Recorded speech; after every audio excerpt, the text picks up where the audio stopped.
I am the yellowhead farmer. My daughters cry during the day, wake up at night gripped by panic, burst into tears thinking about harrowing images of billions of animals being burned by forest fires. They are debilitated by the thought of perishing in the impending end of the world before they could even finish school. They are overwhelmed by reality of ecological breakdown and mass extinction at the rate of 200 species per day. They are traumatized and permanently scarred. My children were straight A students, but they have been skipping schools all year for climate strikes. They got F and were kicked out of schools. They do not want to study because the world is ending in a few years. They have become school dropouts without any chance of ever getting a job. They are forcing us parents and neighbors and our hired farmhands to stop driving cars and farm machinery. The climate change virus has infected my children. We parents have tried to put some sanity into them, but it won't work. Children do not trust parents who ruin their climate and their future. We farmers are used to predictions of end of the world. We have heard it all many times before. It all started in 1968 when Rothschild created the Club of Rome secret society to bring the whole world under the control of one central authority, the United Nations, using worldwide environmental disaster scare, using their unlimited Rothschild funding and power. They created worldwide environmental hoax and end of the world predictions one after another. First, they said the world was going to end because humans have used up all the resources. Club of Rome funded and published the report called The Limits to Growth. Then it was the population crisis. World was going to starve to death because of overpopulation. Many plans have been implemented to reduce the birth rate and increase the death rate in Africa, Asia, and other poor nations. India adopted mass sterilization campaigns. China introduced strict one-child policy. Abortions and divorces and promiscuity and pornography were encouraged in Western world to destroy the Christian culture and reduce the growth of European Christian population. Ebola and AIDS and other pandemics were unleashed in Africa. Usually a mass vaccination program will be implemented by NGOs in these countries. And after several weeks, the pandemics will show up and wipe out the entire societies. Forced vaccinations were introduced worldwide under the UN mandate, and autism and mental retardation jumped to 17% of new births. These efforts continue to this day through various agents of Club of Rome. Bill Gates Foundation promotes population reduction and vaccination programs in poor countries.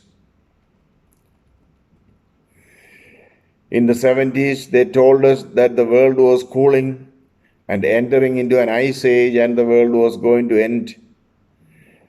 Then it was the ozone scare. There was a big hole in the ozone layer. Without ozone layer, the people and animals would be sterilized and develop skin cancer and die.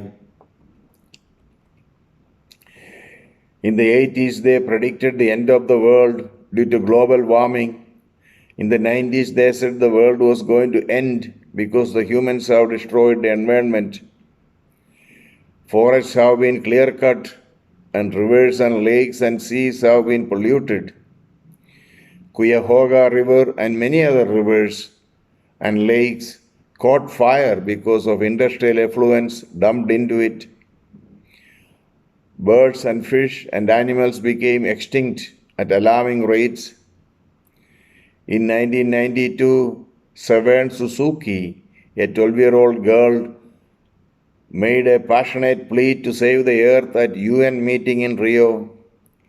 She said the world will end in 12 years.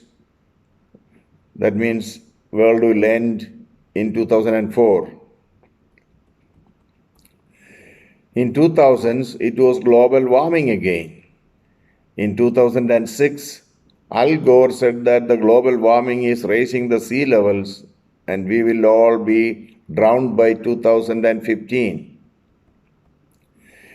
In 2010s, it was climate change. In 2015, Greta Thunberg told the world that it is fast reaching the limits of CO2 and unless the world stop burning fossil fuels and nuclear energy, the world will end in 8.5 years.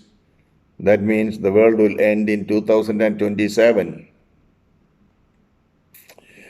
Forests burned in Brazil, Indonesia, America, and Australia and killed billions and billions of wildlife and filled the atmosphere with smoke and soot, and millions of children died of asthma. We farmers know that the earth cools and warms naturally. Long time ago there was an ice age and America was under 2 miles thick glaciers. Then earth warmed. Some scientists say earth was 6 degrees hotter at time of Jesus. Then earth cooled again. In 1850, the earth came out of a mini ice age. Now earth is warming again. In the shorter term, weather cools and warms according to the 11-year cycle of solar activity. It is called solar maximums and solar minimums. In addition to 11-year cycles, sun has 100-year and even longer term cycles. The forests burn every few years and regrow. Of course, if people clear cut or burn down forests, that is not natural, it is criminal. Burning fossil fuels emit nitrogen and sulfur compounds. These toxic gases mix with moisture in the air and then fall to earth as acid rain. Our streams and rivers and lakes are acidified by acid rain. Greenhouse gases prevent radiation from Earth to outer space. That increases Earth's temperature. 85% of greenhouse gases is moisture. The remaining 15% includes CO2. Moisture in the atmosphere is created by evaporation from seas and lakes and rivers and other wet surfaces. It cannot be controlled. CO2 is only 0.04% of the atmosphere. It has only a minute role in the greenhouse effect. Yet, alarmist propagandists of the Club of Rome blame CO2 for all the ills of the world. That's because man-made CO2 can be measured. People can be taxed for it, and transnational corporations associated with the Club of Rome can benefit from the carbon tax. 12-year-old Severn, 15-year-old Greta, 8-year-old Lysipriya, 6-year-old Jane from Michigan, 3-year-old Kiawata from Africa are used as poster children to promote the climate change hoax. They will be discarded when their promotional value runs out. Farmers understand the climate scare hoax unleashed by the Club of Rome, but children are easily scared and driven into panic by the climate change virus. I may have to sell my farm to treat my children's anxiety, depression, and trauma caused by climate change virus infection. Now I have to get back to my farm and feed the cows.